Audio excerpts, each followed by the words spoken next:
namoonni baay'een bara dulluma isaanii gaabii guddaa dha'uudhaaf jirbii fo'u. Garuu kan fo'ee xumuree gaabii guddaa sana dha'u muraasa. Tokko ni jalqaba, kan biraan immoo ni xumura. Dhaloonnis akkasiin horee mandi'ee dachee kana guute. Dhalli namaa dachee kana irratti gaafa dhalatu yookaan ofiif yookaan namaaf yookaan immoo biyyaaf bira darbees addunyaa kanaaf daawaa ta'a. Namni kamuu dachee kana irratti gaafa dhalatu akeekaa fi sababa dhalatuuf qabaatullee baay'een keenya garuu akka waan qofaa ofum qofaa dhalalneetti of ilaallee jireenya qofummaa gaggeessuudhaaf dhamaana. Kun hundi immoo baay'een isaa kennaa waaqaatiin ta'ullee kanneen dhamaraasanii homaan baane keessaa dhadhaa baasanii milkaa'anis kumaa kitilaa. Bara 1932tti namni tokko daldalaaf gara Iluu Abbaa Booraatti yoo deddeebi'u hawaasni naannichaa namni kun waanum daldalu qofaaf akka achi deddeebi'utti fakkaate calli jedhe. Yoo Oromoon bakka bu'aa qabaachuu barbaadutti bakka bu'ee, yoo Oromoon barreessaa barbaadutti barreessaa ta'ee fi yoo Oromoon gaazexeessaa barbaadutti immoo nama dhugaa baasu ta'ee Duree Tsaggaayee Gabramadiinitti taanee barreessaa dhugaas ta'ee maqaa abbaasaa isa dhugaallee dhoksuudhaan maqaa abbaa haadha isaatiin of waamuun guddinaa fi kabaja guddaa Oromummaa kan mul'ise har'a Booree Gootaa jaatanii obeessi.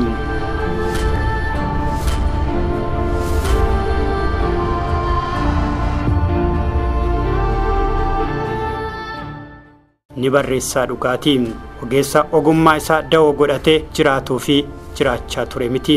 Nuti shira mootummaan Dargii uummata irratti hojjechaa ture hedduu barreessinee guyyaa fi bara yoo ittiin eeggannu, inni garuu dhugaan yeroo sanatti yoo hin baane sobataati.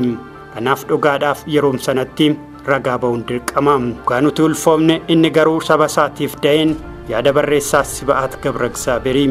Ba'aaluu Girmaa barreessitoota Itoophiyaa waan hedduun caalaa yeroo makkoo fi rakkoo keessatti haala ilaalee of hin dhoksu, yeroo hundumaa eenyummaa isaatiin nama boonuudha jechuun Siba'aat Gabragzaaber dinqisiifannaa guddaa Ba'aaluu Girmaatiif qabu dubbateera. Namni kun gaazexeessaa fi barreessaa cimaa gurri isaa guddatee akka Itoophiyaatti dhaadeffamaa turee fi har'as jiraatudha. Barreessaa fi gaazexeessaan kun Ba'aaluu Girmaa Ejersooti.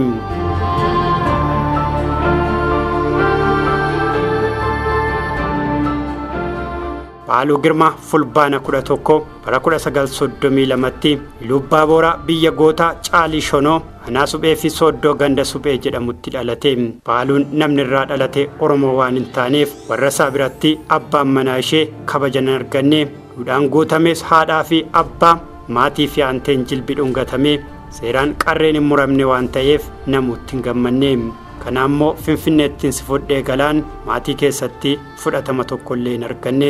Namni jalqabaa jaalala yaadannee Ejersootiin qabame kun nama lammii Hindii Jimnaadaas jedhamudha. Namni kun jalqaba daldalaaf gara Iluu deemullee daldala caalaa jaalalli durbee yaadannee isa qabdeetti. Namni kun maatii yaadannee biratti fudhatamummaa waan dhabeef yaadannees gatee gara Finfinneetti deebi'uudhaaf murteeffate. Yoo Jimnaadaas gara Finfinneetti deebi'u addee yaadanneen Ba'aaluu deesseetti. Dubbiin osuma kanaan jiru Ba'aaluun ni guddate. Mucaan kun eenyuun akkamitti akka waamamu ni wallaalame. Addee yaadanneenis Finfinnee lafa abbaan isaatti argama jedhamee qorattee edda bira geessee booda namoota Iluudhaa kaanii Finfinneetti daldalan waliin Ba'aaluu Finfinneetti ergite. Mucaan kun abbaa malee akka hin hafnee fi guyyaa tokko ija abbaa isaatii akka arguu qabuufi.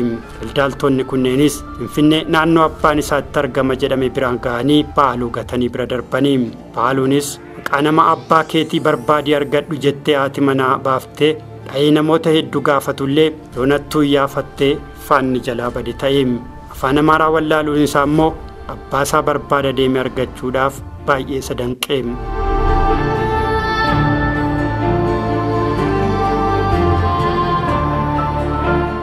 Mucaan kun guyyaa guutuu erga abbaa dhiisii nama abbaa isaa nan beeka jedhuyyuu dhageettii dhabee boodarraa garatti adeemu wallaalee osoo boo'uu inni wayitti dhufee maaliif akka boo'u ni gaafate.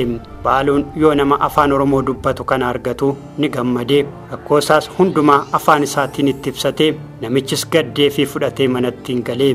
Namni kun Girmaa Waldee jedhamu. Erga Ba'aaluu fudhatanii galanii akkuma ilmoo isaaniitti guddifatanii Ba'aaluunis akkuma guddisanitti guddaa ta'ee guddate. Hanguma guddachaa deemeen hudarra abbaa isaa argus bakka sin kenninee fi argeetuma bira darbe namni kun akka isa gargaarullee hin feene.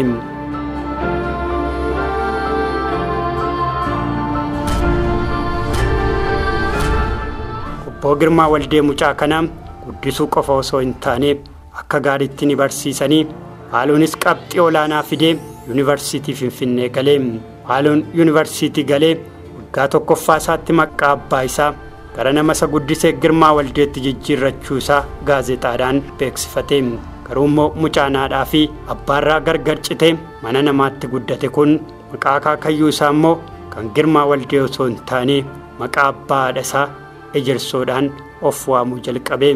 Nama bakka abbaa isaa bu'ee isa guddiseef maqaa abbaa isaa immoo akka hin dagatamneef maqaa akaakayyuu isaa karaa haadhaa akaakayyuu isaa karaa abbaa taasifachuudhaan moggaafate. Gaafa yuunivarsiitii Finfinnee irraa ogeessa saayinsii hawaasaa fi walitti dhufeenya addunyaa yookaan Political Science and International Relations eebbifamu maqaan isaa guutuun Baaluu Girmaa Ejersootiin. Barumsa isaa sadarkaa tokkoffaa Zannaba Warqitti sadarkaa lammaffaa immoo mana barumsa waliigalaa Wingeetitti barate. Baaluun yuunivarsiitii Finfinneetti erga saayinsii siyaasaa fi walitti dhufeenya addunyaan erga eebbifame Michigan University State irraa digirii lammaffaa isaa barnoota saayinsii siyaasaa fi ogummaa gaazexeessummaanis ni eebbifame. Asoosamaa fi ogbarruuwwan uume kan barreessoo ta'uu barreessitoota gurguddoo Itoophiyaa keessaa adda dureedhas. Barreessaa fi gaazexeessaan kun kitaabolee hedduu kan barreesse yoo ta'u Kaadmaas Baashaagar kitaaba isaa jaalatamummaa guddaa argatee fi afaan Ruusiyaatti illee hiikamee barreeffamuudhaan Ruusiyaa keessatti kitaaba garmalee jaalatamaa fi dubbifamaa ture. Baaluun barreeffama qofa osoo hin taane gaazexeessaa ogummaa isaatiif kabaja guddaa kennu ogummaa isaas nama kabachiise barreessaa fi gaazexeessaa seenaa isaa keessatti yaadatamaa fuudha.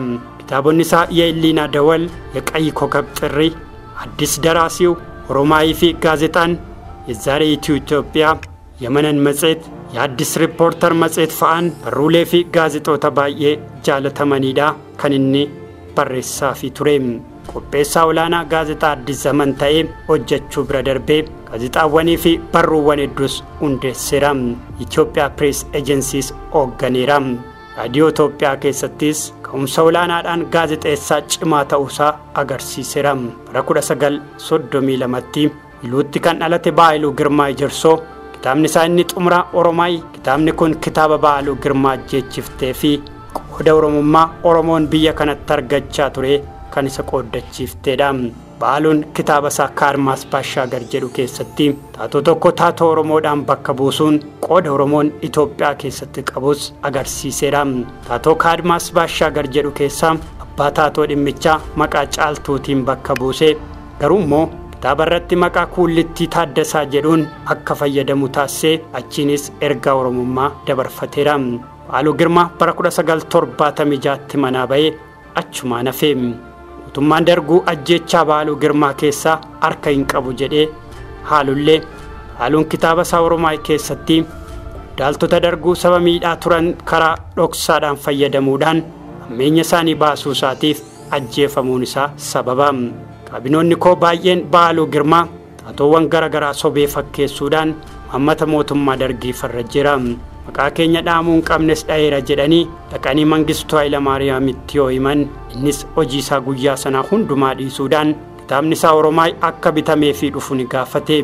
Kitaaba sanas guyyaa tokkotti erga dubbisee fixee booda Oromaay kitaaba jibbamaa miti nus hin tuqne. Numaayyuu kitaaba dhugaa iddoof keessaa qabudha jechuun Mangistuu Hayilamaariyaam Baaluu Girmaa Ejersoo jaje. Boreen gootaa 60 obeessaa irraa kan Baaluu Girmaa Ejersootiin.